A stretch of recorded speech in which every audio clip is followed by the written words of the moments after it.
নমস্কাৰ মৰমৰ ছাত্ৰ-ছাত্ৰীসকল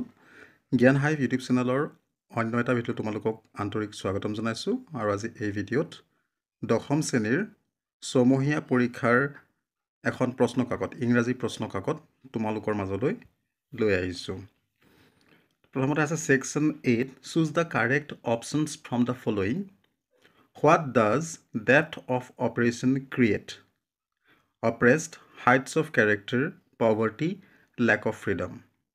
তো ইয়াৰ শুদ্ধ উত্তৰটো হ'ব option B heights of character অৰ্থাৎ প্ৰশ্নতে সুধিছে যে যেতিয়া শোষণৰ গভীৰ হয় তেতিয়া কি সৃষ্টি হয় তো ইয়াৰ উত্তৰটো হ'ব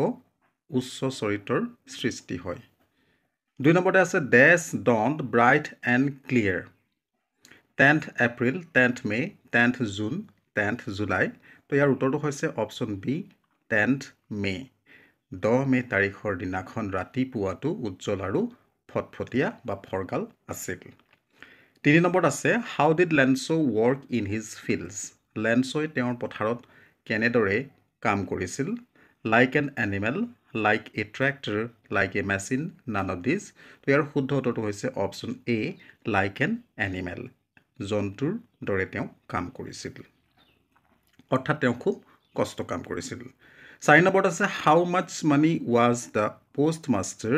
এবল টু এৰেঞ্জ পোষ্টমাষ্টাৰজনে কিমান টকা বন্দোবস্ত কৰিবলৈ বা যোগাৰ কৰিবলৈ সক্ষম হ'ল 70 pesos 100 pesos 17 pesos 75 peso ইয়াৰ শুদ্ধ উত্তৰটো হৈছে অপশ্যন এ 70 peso। 5 নম্বৰত আছে peso is the currency of dash Australia Latin America Spain USA peso হৈছে লেটিন আমেৰিকাৰ মুদ্ৰা অপশ্যন বি ইয়াৰ শুদ্ধ উত্তৰ। 6 নম্বৰত আছে Nelson Mandela joined South American National Congress North American National Congress African National Congress Johannesburg National Congress তো ইয়াৰ শুদ্ধ উত্তৰটো হৈছে option C African National Congress Nelson মেণ্ডেলাই আফ্ৰিকা ৰাষ্ট্ৰীয় কংগ্ৰেছ দলত যোগদান কৰিছিল। 7 নম্বৰত আছে how did Nelson Mandela define the meaning of courage Nelson মেণ্ডেলাই সাহসৰ অৰ্থ কি তেওঁ কেনেকৈ ডিফাইন কৰিছিল বা তেওঁ কেনেকৈ বুজাইছিল ইয়াত দিছে triumph over fear triumph over hatred triumph over selfishness triumph over greed তো ইয়াৰ শুদ্ধ উত্তৰটো হৈছে option A triumph over fear. 8 number আছে the climb to the dash hills brings you into a panoramic view of the entire misty landscape of Coorg Brahmagiri Himalayan Nilgiri none of these ইয়াৰ শুদ্ধ উত্তৰটো হৈছে ব্ৰহ্মগিৰি অৰ্থাৎ ব্ৰহ্মগিৰি পাহাৰলৈ যদি বগোৱা হয় তেনেহ'লে সমগ্ৰ কুৰ্গৰ সেই কুঁৱলীৰে ভৰা ভূখণ্ডক দেখিবলৈ পোৱা যায়। 9 নম্বৰত আছে where is the India's largest Tibetan settlement ভাৰতবৰ্ষৰ সৰ্ববৃহৎ তিব্বতীয় বসতি ক'ত আছে মেংগালোৰ বাইলাকুপ অতি নান অফ দিজ ইয়াৰ শুদ্ধ উত্তৰ হৈছে অপশ্যন বি বাইলাকুপ। 10 নম্বৰত আছে why do the squirrels drop partially eaten fruit in the river কেৰকেটুৱাবোৰে আধা খোৱা বা আংশিকভাৱে খোৱা ফলবিলাক নদীত কিয় পেলাই দিয়ে to feed the water animals to energize the water to pollute the river to enjoy the splash and ripple effect ইয়াৰ শুদ্ধ উত্তৰটো হৈছে option D to enjoy the splash and ripple effect. 2 নম্বৰত আছে choose the correct answer of the following the tiger is angry because he is dash হাংগ্ৰি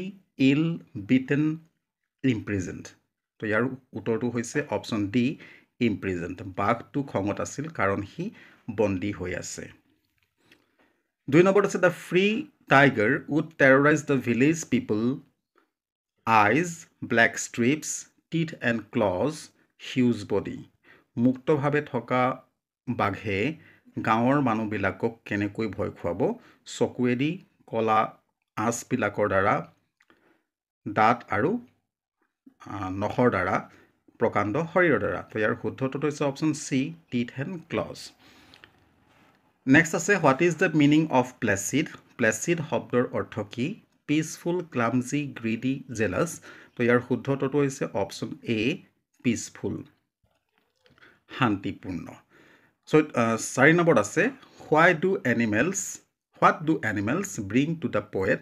token of love peace worry none of this তো ইয়াৰ উত্তৰটো হৈছে option A token of love 5 নম্বৰত আছে what do Amanda wish to do in the C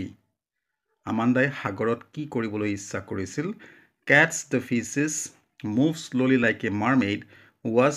soft moving waves none of the above তো ইয়াৰ উত্তৰটো হৈছে অপশ্যন বি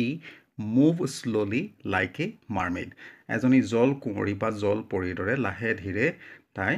সাগৰত সাঁতুৰিব বিচাৰে নেক্সট আছে হু road the পোৱেম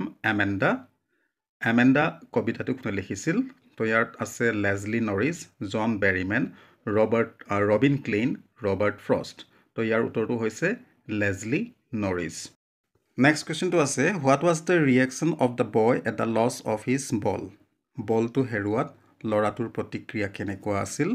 said confused happy none of the above তো ইয়াৰ উত্তৰটো হৈছে অপশ্যন এ ছেড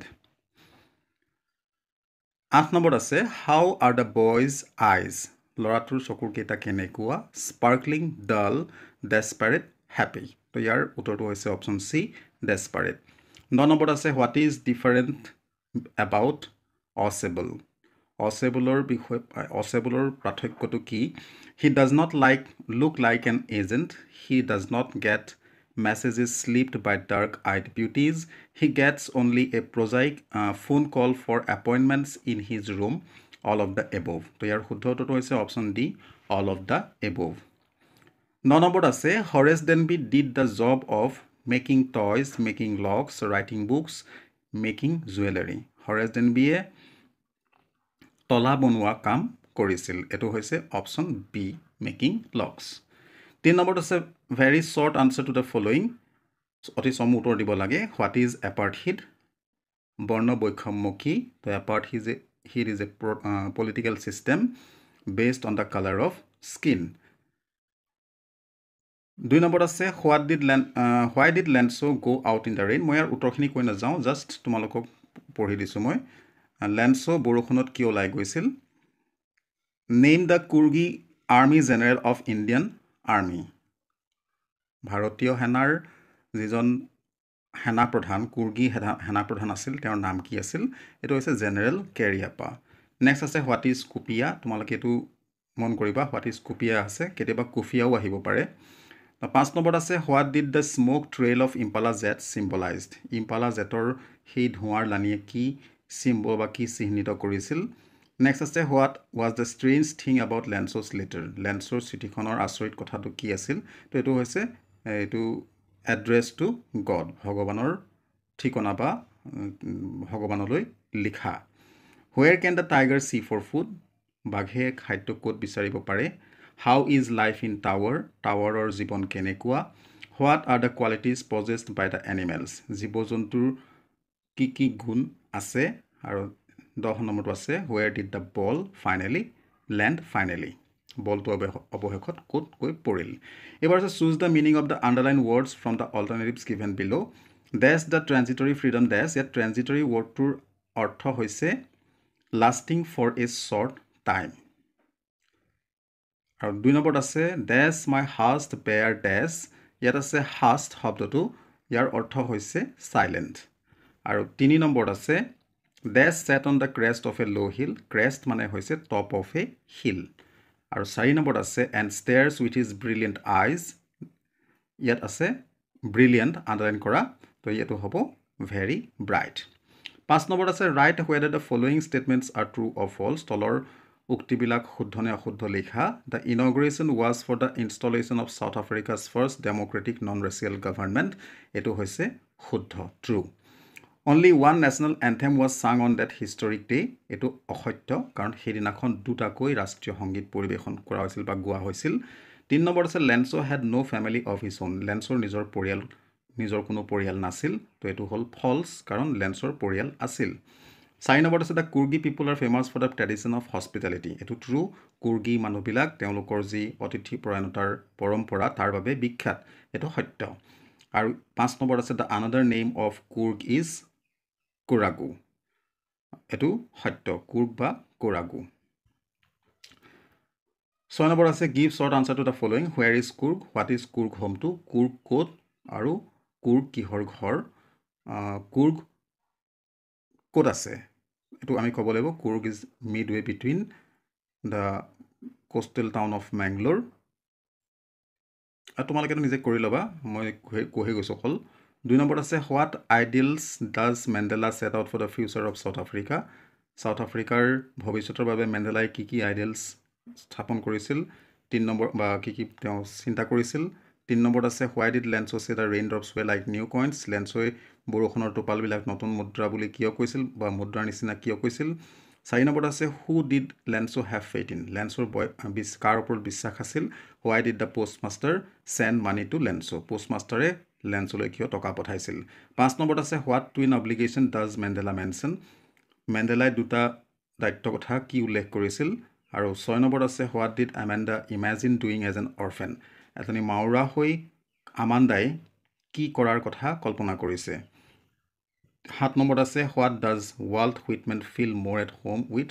এনিমেলছ ৱাল্ট হুইটমেনে জীৱ জন্তুৰ লগত বেছি সহজ বা জীৱ জন্তুৰ লগত বেছি ভাল কিয় পায় এই কথাটো লিখিব লাগে তাৰপৰা 7 নম্বৰত আছে write answer any two from the following তলৰ যিকোনো দুটা কৰিব লাগে who is Fowler what is his first authentic thrill of the day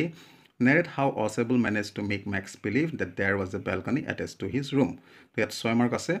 আৰু 2 নম্বৰত আছে what does Horace Danby like to collect which describe the meeting between Horace Danby and the women আৰু 3 নম্বৰত আছে how was the wife of the owner of sort of her grains describe how Horace Denby planned his work who is the real culprit in the story তো ইয়াৰ যিকোনো দুটা কৰিলে হ'ল এবাৰ আছে সেকশন বি গ্ৰামাৰ সেকশনলৈ fill in the blanks with right determiners he gave me dash 1 rupee note এটো হ'ব a 1 rupee note my elder brother is much older than his wife ইয়াত উত্তৰটো হ'ব much can you lend me a few books ইয়াত হ'ব a few আৰু 4 নম্বৰত আছে mister Das has to manage with the little money he earns তো আনচাৰটো হৈছে দ্য লিটল মই আনচাৰটো একেলগে কৈ কৈছোঁ 9 নম্বৰত আছে use the correct tense form of the verbs given in the options below our prime minister went to France last year এইটো হ'ব অপশ্যন চি ৱেণ্ট হ'ব কাৰণ ইয়াত লাষ্ট ইয়েৰ টাইম উল্লেখ কৰা আছে গতিকে টাইম উল্লেখ কৰিলে আমি সদায় পাষ্ট টেন্সত ভাৰ্বটো লিখিব লাগে 2 নম্বৰত আছে an honest person always speaks the truth এইটো অপশ্যন বি হ'ব স্পীক্স দ্য ট্ৰুথ 3 নম্বৰত আছে I dash my dinner yet এইটো হ'ব option B I have not taken my dinner yet আৰু 4 নম্বৰত আছে Rita went out after she had lock the door এইটো হ'ব অপশ্যন ডি হেড লকড 10 নম্বৰত আছে fill in the blanks with right alternatives she narrated the story briefly হ'ব ইয়াৰ শুদ্ধ উত্তৰ 15 August is a historic day for the Indians এইটো হ'ব হিষ্টৰিক আৰু 3 নম্বৰত আছে he became popular because of his amiable nature amiable অৰ্থাৎ অমায়িক স্বভাৱ ৰ'জ স্মেলছ চুইট তো ইয়াৰ চুইট হ'ব শুদ্ধ উত্তৰ এবাৰ আহিছোঁ 11 নম্বৰ প্ৰশ্নলৈ combine the following pairs of sentence into a single sentence he died young it was unfortunate that he died young 2 number আছে man is mortal everybody knows this তো এইটো হ'ব everybody knows that man is mortal 3 নম্বৰত আছে where has হি গন do you no' it এইটো হ'ব do you know' where he has gone আৰু 4 নম্বৰত আছে I have not met him I have not written to him এইটো হ'ব I have neither met nor written to him 12 নম্বৰত make sentence কৰিবলৈ দিছে যিকোনো তিনিটা ব্ৰিং আপ মানে ডাঙৰ দীঘল কৰা চি অফ মানে কাৰোবাক বিদায় জনাবলৈ বা কাৰোবাক এয়াৰপৰ্ট হওক ট্ৰেইন ষ্টেচন হওক এনেকুৱাত থ'বলৈ বা বিদায় জনাবলৈ যোৱা ফাৰ এণ্ড ৱাইড মানে দূৰ দূৰণি ব্লেক চিপ মানে ক'লা ভেড়া অৰ্থাৎ অমিল যিটো কাৰোৰ লগত নিমিলে এটা পৰিয়ালৰ ভিতৰত হওক ক্লাছৰ ভিতৰত হওক যি আনতকৈ বেলেগ 13 নম্বৰত আছে write a letter to your friend telling him or her how you spend the last summer vacation তোমাৰ বন্ধু বা বান্ধৱীলৈ এখন চিঠি লিখা তুমি কেনেকৈ তোমাৰ যোৱা গৰম বন্ধ কটাইছিলা নাইবা write a story with the help of the given outlines give a suitable title to it নহ'লে তলত দিয়া যি হিণ্টছ আছে তাৰ সহায়ত এটা কাহিনী লিখিব লাগে, ষ্টৰী লিখিব লাগে আৰু এটা উপযুক্ত টাইটেলো দিব লাগে। 14 নম্বৰত আছে এটা আনচিন পেছেজ। আনচিন পেছেজত যিখিনি প্ৰশ্ন আছে তাৰ প্ৰশ্নখিনি তোমালোকে কৰিব লাগিব। আনচিন পেছেজটো পঢ়িলে তাৰ উত্তৰটো পাই যাবা। আৰু 15 নম্বৰ আছে translate the following sentence into English. যদুৱে মোক সুধিছিল ৰাজু ইংৰাজীত ভালনে? তো এইটো হ'ব Jadu asked, Jadu said to me, comma inverted comma open, is Raju good in English. 2 নম্বৰত আছে যোৱা পূজাৰ বন্ধত মই গুৱাহাটীলৈ গৈছিলোঁ। তো এইটো হ'ব I went to Guwahati in the last puja vacation. দোকমোকালিতে শোৱাৰ পৰা উঠা তেওঁৰ অভ্যাস। Rising early in the morning is his habit, but to wake up early in the morning is his habit. ৰূপ সোণৰ সমান মূল্যৱান নহয়। Silver is not as valuable as gold. তেওঁৰ দেউতাকে এখন কলেজত কাম কৰে। His father works in a college. 6 নম্বৰত আছে যিজন মানুহ আজি আমাৰ স্কুললৈ আহিছিল তেখেতক মই চিনি পাওঁ। The man who came to our school today, এইটো এনেকৈ হ'ব, চৰি মই ভুল কৈছোঁ, I know' the man who came to our school today. নাইবা ইয়াত তলত দিছে ছাবষ্টেঞ্চ ৰাইটিং, এটা পেৰাগ্ৰাফৰ পৰা এটা ছাবষ্টেঞ্চ লিখিব লাগে, যিটো পেৰাগ্ৰাফ দি আছে তাৰ পৰা এটা তোমালোকে সাৰ অংশ লিখিব লাগে। তো ইয়াৰ এটা শ্বৰ্টকাট ট্ৰিক আছে। তো ইয়াত তোমালোকে কি কৰিবা, ৱৰ্ডখিনিক কাউণ্ট কৰি পেলাবা আৰু যিমান ৱৰ্ড আছে সেই টোটেল ৱৰ্ডখিনিক বা শব্দখিনিক তোমালোকে 3ৰে হৰণ কৰি দিবা আৰু যিমান পাবা সিমানৰ ভিতৰত তোমালোকে এই গোটেই মূল ভাৱটো লিখিব লাগে।